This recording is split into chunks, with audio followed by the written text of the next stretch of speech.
It was yet another classic Sahlen 6 Hours of the Glen. It featured wild weather, great battles, and a fuel mileage thriller.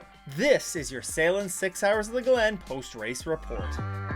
The 6 Hours of the Glen never really seems to disappoint, and this year was no different. We saw some absolutely massive swings in the weather across the weekend, and virtually every manufacturer at one point or another in the weekend looked like they could take this. But before we get to the WeatherTech Championship race, I just want to quickly touch on some of the Support Series races that were there this weekend. And things kicked off on the Support Series side of things with a Mustang Challenge for 2 races on their weekend. The first race of their weekend featured one of the hardest wrecks I think I've ever seen, or can at least recall in recent memory, and certainly the hardest one that we've seen in these cars. Now, Nate Cicero experienced this scary impact, and it's a little bit unclear whether it was a stuck throttle or a brake failure, although I did hear it was a reported brake failure. Regardless though, this scary crash in the toe of the boot saw him impact the tire barriers hard, and while the car actually got airborne after impact, it also completed a flip. Thankfully though, in a showcase of just how safe these cars are, as well as how safe the track is,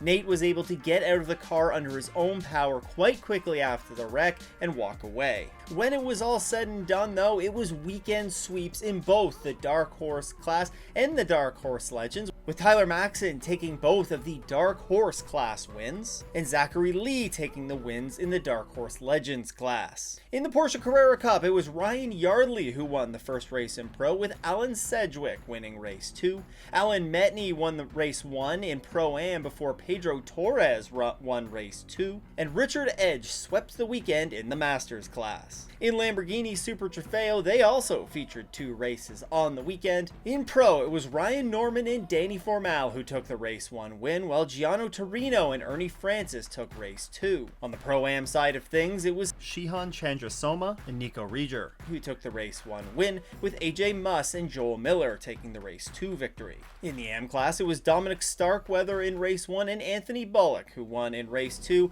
and in the LB Cup, it was Nick Grote who swept the weekend's races there. The Michelin Pilot Challenge also had their S's 120 this weekend, where in the GS class it was the number 46 Team TGM Aston Martin of Matt Plum and Paul Holton who took the win in another nail-biting race. Meanwhile, speaking of nail-biting, in TCR it was a fuel mileage thriller, with multiple cars running out of gas on the final lap or after the checkered flag. But there it was the number 17 Unitronic JDC Miller Motorsports Audi of Chris Miller and Mikey Taylor taking yet another race win. We'll talk about these sports series a little bit more in next week's episode of 4 Doors and GT4, so stay tuned for that. But let's face it, you're probably here because you want to hear about the Sahlen 6 Hours of the Glen and the WeatherTech Championship race that took place on Sunday. Before we do that though, there's a couple of big things that we have to talk about coming out of the practice sessions. The first one was just how close everybody was, especially in the GTP class. Throughout the weekend, we saw all 5 manufacturers putting up really competitive lap times, yes, even including Lamborghini, and this is pace that all 5 of them would carry forward throughout the rest of the weekend. But the other big storyline was a different kind of headline, and that was for the number 25 BMW, who featured a large wreck at the end of practice 2, which ultimately led to the team having to go back to Indianapolis, retrieve the spare chassis, and transport that to Watkins Glen. This meant that the 25 would miss qualifying, but after some really hard work was put in by the Team RLL team, they were able to get that car ready for the start of the race on Sunday. Before the start of the race though, there was qualifying, and in that qualifying session it was the number 40 Wayne Taylor Racing Acura of Louis Delatraz who took pole by just under 4/100ths of a second over the 01 Cadillac. In fact, the entire GTP field was covered by just over 7/10ths of a second, further backing up just how close this class was throughout the race weekend.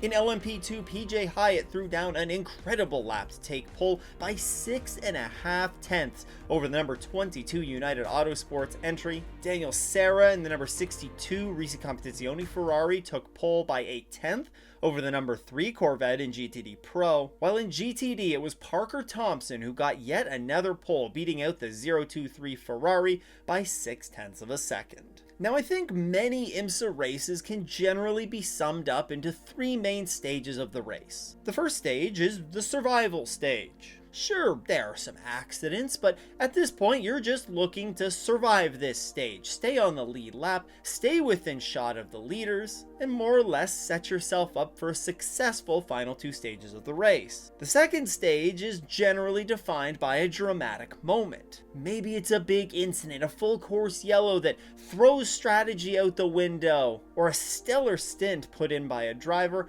This can generally define this second stage of a race. And finally, there's the third stage of the race where the battles get even more intense. Everybody's taking the gloves off and putting it all out on the line, and this is of course where the race is won. I'd say this Watkins Glen race fit this description to a T. You see, the opening half of the Sahlen 6 Hours of the Glen was basically a matter of survival. It featured some very close racing with the 4 full-time GTP manufacturers all leading double-digit laps. And while the other 3 classes did also feature some good battles, it was largely dominated by 1 or 2 cars in those classes. In LMP2, the 52 PR1 Matheson Motorsports entry was looking strong. While in the GTD classes, Vassar Sullivan looked well on their way to getting another GTD and GTD Pro sweep like they did in this race last year. But despite these strong runs by some competitors or the entire GTP class, this stage was also interrupted by numerous full course yellows. In fact, 4 of them to be exact. The first one was for the 18 Aero Motorsports entry, who seemed to get a little bit of help and kind of featured a lazy spin, which at some point in this broke the clutch and ended their quest for a 3rd win in 3 races in the LMP2 class just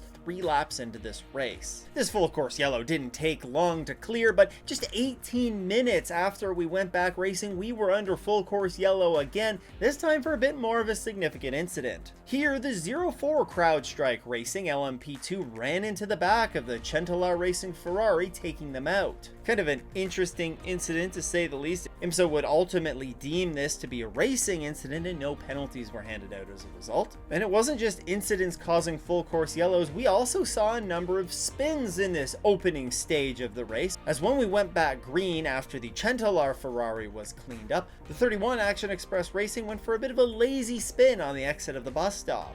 Jack Aiken was able to get that car safely going in the right direction, but they lost a ton of time, and ultimately they would have to come into the pits to replace the front clip, which sustained some damage, and they would fall off the lead lap. Unfortunately, they would never really be able to recover from this, and they would be mired either 1 or 2 laps down for the rest of this race. Before the halfway mark, there was another full course yellow that was thrown for a car that has seen no shortages of full course yellows this year. The 33 Sean Creech Motorsports entry, driven by Joao Barbosa, lost the car on the exit of turn 1, crashing hard into the inside wall and ending their day. This is an accident that we've seen happen numerous times in the past few years. It's not uncommon to get the throttle down a little bit too hard on that exit curb and loop it around right into the inside wall. This would not be the final incident to talk about in this first stage, though, as just before the halfway mark and just after some rain started to move into the area, the number 55 Proton Mustang lost control on a wet turn 10 exit curb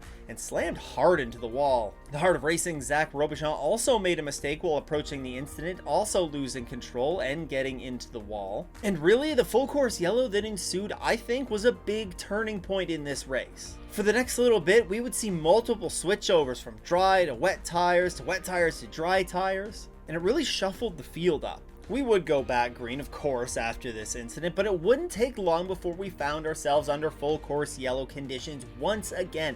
This time it was for the number 83 Iron Dames Lamborghini, driven by Sarah Bovey, who once again got caught out by the wet turn 10 exit curb, spun around and looped it into the wall. She would later be taken to a local hospital for observation and kept overnight. She was released though on Monday morning, so that was great news to hear. here, and hopefully Sarah is able to get well soon and recover in time for the next race. We would go back green flag racing, but again, we wouldn't be under that green flag condition for all that long. With an hour and 50 minutes to go, a massive rainstorm moved through the area, causing chaos on track. While some were lucky and able to dive into the pits, others were not so lucky and had to stick around on track on their slick tires, which resulted in a number of big hits, particularly for the number 78 Lamborghini, who had their race ended with a hard accident, and the number 11 TDS Racing LMP2 also got caught out by this rain. They had a huge off into the wall in turn 1. There were numerous other cars that had smaller offs, whether it just be into the gravel, a small spin that had them stuck for a moment, or even near misses with the wall. In fact, many of the cars who weren't lucky and able to dive into the pit lane before the worst of this rain hit were having trouble at this point keeping up with the safety car, or actually catching the safety car. At one point, the safety car was trying to slow down to bunch the field up together, but it just wasn't happening, and IMSA, due to there being lots of standing water on the track, had to red flag the race. So at this point, we've seen plenty of incidents, and Mother Nature just about throwing everything she possibly can at this track. I mean, what else could we be in for? Well, thankfully, with about 40 minutes to go in the race, the skies would clear and we'd be able to bring the cars back out on track to do some laps around the safety car in full course yellow conditions. The track would get dried off a little bit. The standing water, importantly, would go off the track, which meant that we could go back racing. However, we wouldn't be able to go back racing until a cleanup would need to happen for a car that broke down under the full course yellow condition. You see, just after pit stops were completed, the number 10 Wayne Taylor Racing Acura, which had been running second when the red flag came out, lost a rear wheel. Driver of the car, Felipe Albuquerque, would later confirm on Instagram that it was contact with the number 7 Porsche earlier in the race while battling for the lead that caused damage and eventually the failure of the wheel nut. Now, this cleanup of the car would delay us going back to green, but eventually we would go back green with 17 minutes to go. And what an exciting 17 minutes it was. In GTP, we saw the 40, who restarted in first, drop like a rock. In fact, on all of the restarts today, they just didn't seem to have what it took to get the car into the pace window that they needed to, and lost a lot of positions on these restarts. This left the 7, the 0-1, and the 6 to duke it out for the race win there. However, the best battle that we had easily was in the GTD Pro class. During the final pit stop sequence, the number 64 Ford Mustang had a slow stop and largely dropped them out of contention. That left the number 4 Corvette to inherit the lead. A great battle ensued with them and the 23 Heart of Racing Aston Martin in the closing laps of this race, with the 23 never really being able to complete the move on the Corvette. They just didn't quite have what they needed to make that pass. That was until the final lap, and on that final lap, it was not a great pass completed by the number 23 that would get them to the lead. It was actually the number 4 who had to come down pit road to top up on fuel, and in a heartbreaking turn of events, Corvette would lose the lead essentially on the last lap of this race just because they didn't get enough fuel in the car on the final pit stop. When the race was all said and done, it was the number 7 Porsche Penske Motorsports 963 of Dane Cameron and Felipe Nasr who took the win in GTP. They beat out the number 01 Cadillac and the number 6 Porsche for the podium. In LMP2, it was a win for the number 88 AF Corsa entry of Luis Perez Campagne, Nicholas Nielsen, and Lila Wadu. They beat out the number 74 Riley and the number 52 Inter Europol entries. In GTD Pro, it wasn't the Corvette and it wasn't the Ford who pulled out the win, but rather it was another new car to the IMSA grid that pulled out the win here, and that was the new Aston Martin Vantage GT3 Evo, driven by the number 23 of Ross Gunn and Alex Riberas. They took the win, beating out the number 9 Pfaff McLaren and the number 3 Corvette. Finally, in GTD, it was another win for the Windward Racing Mercedes, as they've won all of the Michelin Endurance Cup races thus far and 4 out of 5 races total on the season. They beat out the number 34 Conquest Racing Ferrari and the number 44 Magnus Racing Aston Martin.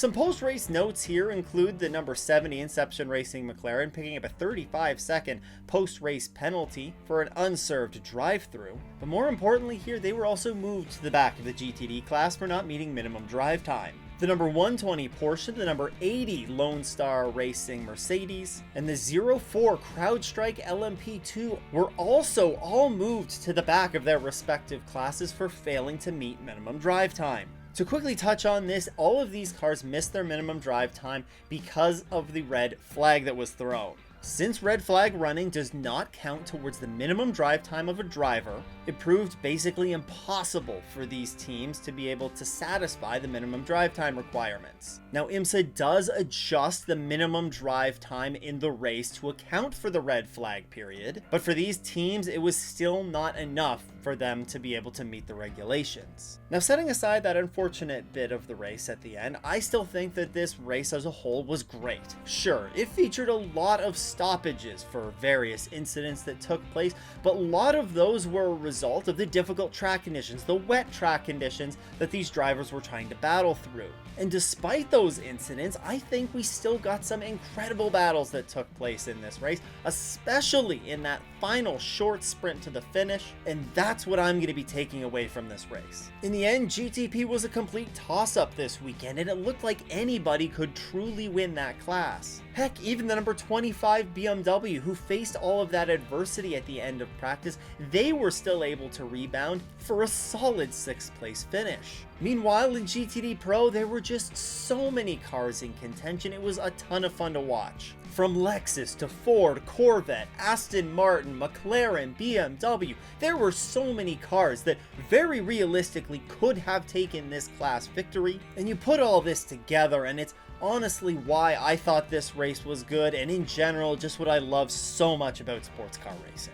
And a lot of you agreed with me that you enjoyed this race, with 93% of you agreeing that the Sahlen 6 Hours of the Glen was a good race. Now, with some of the wild running in this race, we saw some pretty big swings in the championship standings. So let's take a look at those standings presented by P1 Web Development. If you're looking for a custom website, then look no further than P1 Web Development. You can check them out by heading to p1webdevelopment.com or clicking the first link in the description. In GTP, it's number 7 Porsche Penske Motorsports 963, who now holds a 93-point lead over the 01 Chip Ganassi Racing Cadillac. I wouldn't rule out the number 6, the number 40, or the number 31 though, who are currently 3rd, 4th, and 5th in the championship standings, but they've got some work to do if they want to claw their way back into the championship hunt. In LMP2, we saw a big swing here with the number 74 Riley entry, taking the championship points lead with 958 points. They're 6 points clear of Era Motorsports, who had a rough day at Watkins Glen, with the number 52, number 22, and 04 entries rounding out the top 5. In GTD Pro, Rexy did not have a fantastic day like they've been having recently. They still hold the championship points lead with 1,632 points.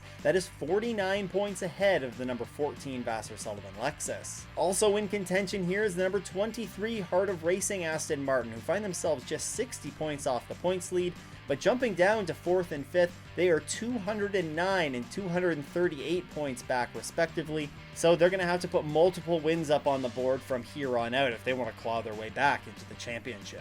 And in GTD, it's number 57 Windward Racing Mercedes. I think you can start etching their name onto the championship trophy for that class. They have 1,745 points. That is 305 points ahead of the number 96 Turner Motorsports BMW. Rounding out the top 5 here is number 34 Conquest Racing Ferrari, number 32 Korthoff Motorsports Mercedes, and the number 120 Wright Motorsports Porsche. Now, this race was certainly a bit of a breakthrough for many of IMSA's brand new GTD cars that have joined the grid this year. But the new cars don't just stop this year. There's a few other cars that we should be looking forward to for the upcoming seasons. You can learn all about the new cars that are coming to IMSA right here. A huge shout out to all the channel supporters. If you too want to support the show, you can head to patreon.com/offintheS's or click the join button below. Once again though, thanks for tuning in. I hope everyone has a great race weekend. It doesn't go off in the S's.